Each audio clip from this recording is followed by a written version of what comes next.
সর্বপ্রথম শহরে আসার পরে যে সমস্যাটা আমরা ফেস করি সেটা হচ্ছে যানজট। আর এই যানজট নিরসনের জন্য আমি এর আগেও মাগুরা পৌরসভায় যে বাৎসরিক মিটিং হয় সেখানে কথা বলেছি।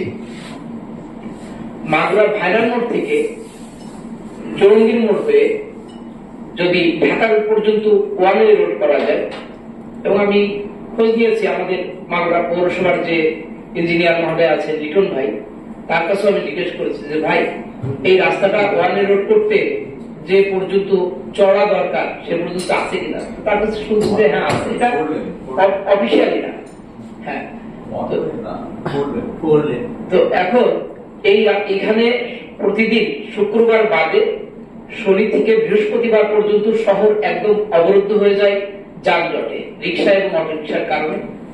তো আমি বলতে চাচ্ছি এটা যে এই রাস্তাটা যদি ফোর লেন করা যায়, সেই ক্ষেত্রে যে পরিমাণ প্রশস্ত জায়গা দরকার সেটাও যদি আমাদের থেকে থাকে, তাহলে আমি মাননীয় জেলা প্রশাসক মহোদয়ের দৃষ্টি আকর্ষণ করছি যেন এই রাস্তাটা অচিরেই শুরু করা যায় কিভাবে সেই ব্যবস্থা গ্রহণ করবে।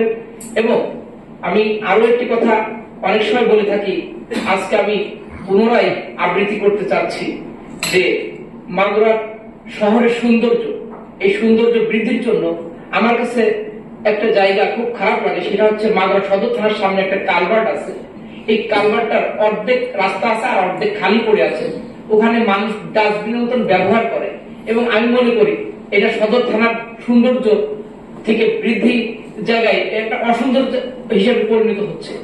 আমি চাচ্ছি যে এই কালভার্টটাকে যদি চওড়া করে মাগুরা সদর থানার যে দেওয়াল আছে সে পর্যন্ত টান দিয়ে দেওয়া যায়, সেক্ষেত্রে রাস্তাটা চওড়া হবে এবং এই সৌন্দর্য বৃদ্ধি পাবে। তো আমি বেশি কথা বলবো না, আরো আছে আমার যারা অনেক এখানে বসা আছে তারা অনেক রকমের কথা বলবে। তো আমি বলবো এইটুকু যে আমি দুটো প্রস্তাব রাখলাম, এই দুটো প্রস্তাব যেন আমার মাননীয় জেলা প্রশাসক মহোদয় দৃষ্টি আকর্ষণ করেন। ধন্যবাদ।